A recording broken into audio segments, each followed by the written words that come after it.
Salve galera, beleza? Essa semana completou um ano da intentona bolsonarista de 8 de janeiro que os petistas e as estruturas da república teimam ainda em chamar de golpe. Houve até inclusive quem comparou o evento com a campanha da legalidade de 61 e tentaram ali um esforço de converter a Janja como uma espécie de uma heroína da democracia. Mas afinal, o Brasil esteve próximo de um golpe?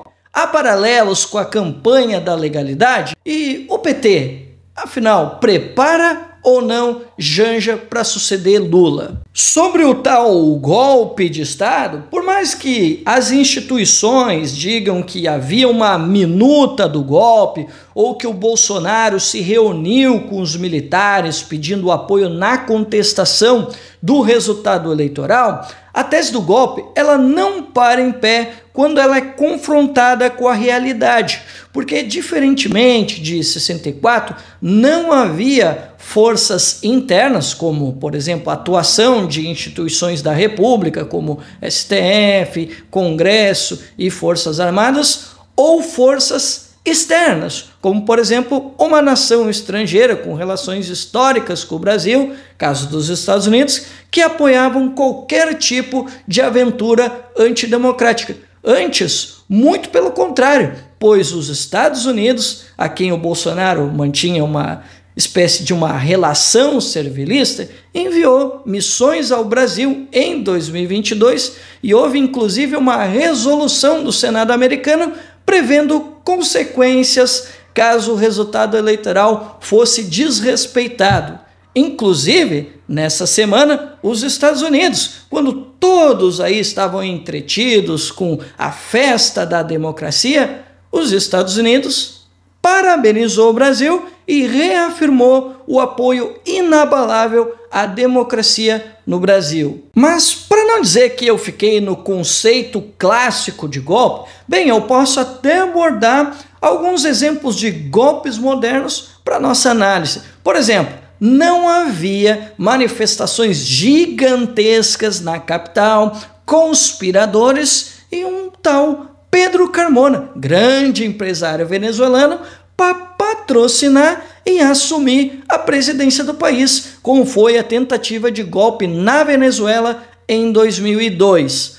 Tampouco a oposição institucional se reuniu ou usou as instituições para impedir a posse do Lula, como foi o caso na Guatemala com o presidente Bernardo Arévalo, ou no Peru, quando a candidata Keiko Fujimori usou a justiça eleitoral alegando uma suposta fraude eleitoral na vitória de Pedro Castillo.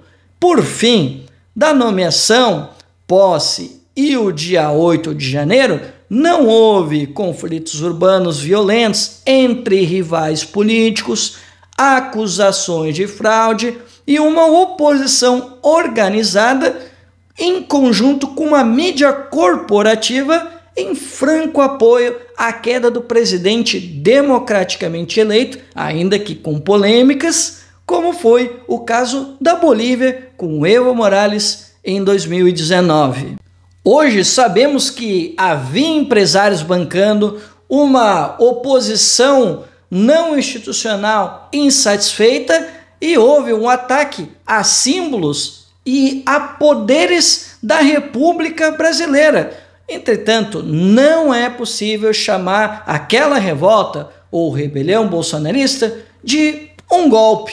Então, ao contrário dos petistas e da imprensa, eu considero como uma intentona, porque foi um plano insensato no qual os patrocinadores e quem participou daquela bagunça, eles sabiam que não haviam condições materiais para qualquer tipo de ruptura e sabiam também que o presidente eleito Lula não iria renunciar. Então, no fim das contas, era só uma galera que foi lá para manifestar a sua insatisfação com o resultado eleitoral, nada muito diferente do que ocorreu no Capitólio nos Estados Unidos. Agora, se já é ridícula A narrativa petista e de algumas instituições brasileiras de tentar emplacar a ideia do suposto golpe, pior ainda são aqueles que tentam referenciar esse evento com a campanha da legalidade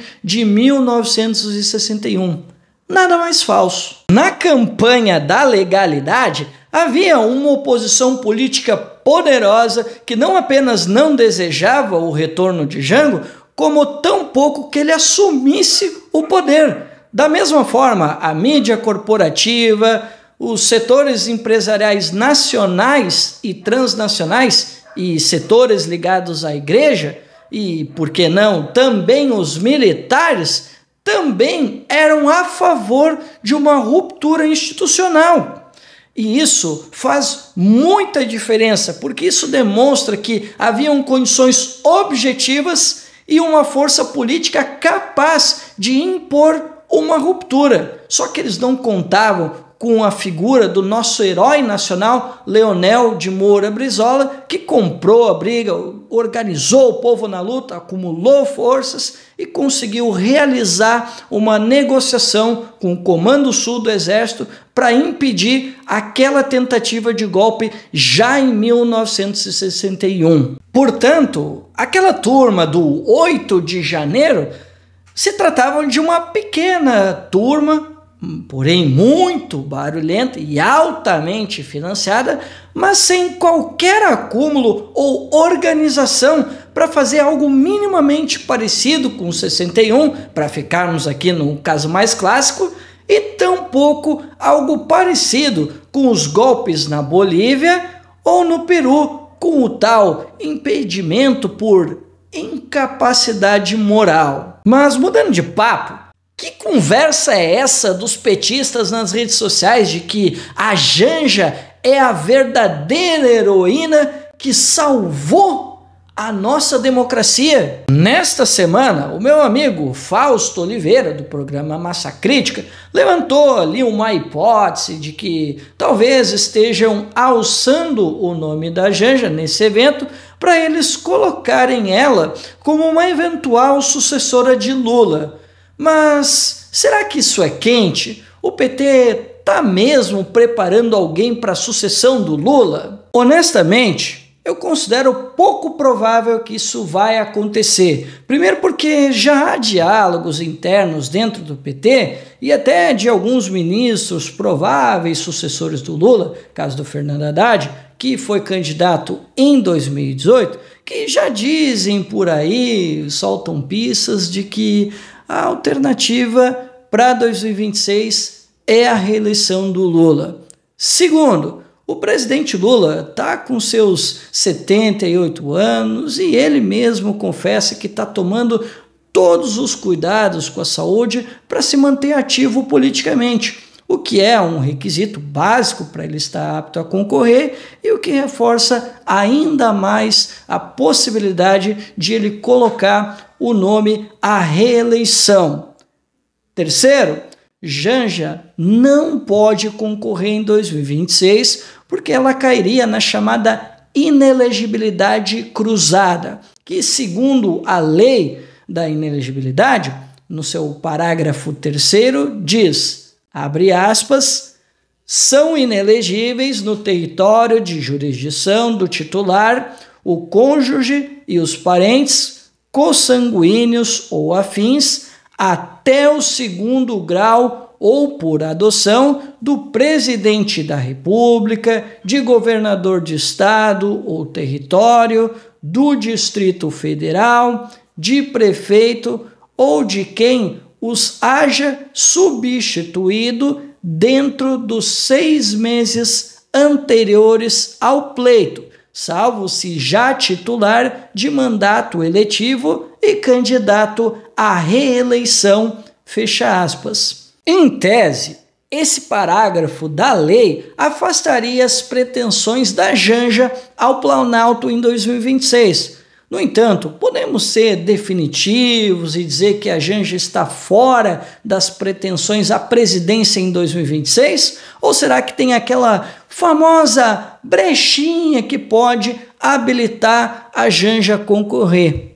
E a resposta é sim, há uma brechinha que permitiria Janja concorrer. Contudo, eu considero improvável que o presidente Lula aceitaria essa condição e vocês vão entender o porquê. Isso porque existe uma jurisprudência no TSE e no STF que diz que são elegíveis o cônjuge e os parentes do chefe do executivo caso o titular concorra à reeleição, mas que este se afasta definitivamente do cargo 6 meses antes do pleito. Ou seja, se Lula, em condições de disputar a reeleição, opta por desistir de concorrer 6 meses antes do pleito, Janja estaria elegível, portanto, apta a concorrer à presidência da República. Agora, convenhamos, com um Brasil para reconstruir, segundo as hostes petistas,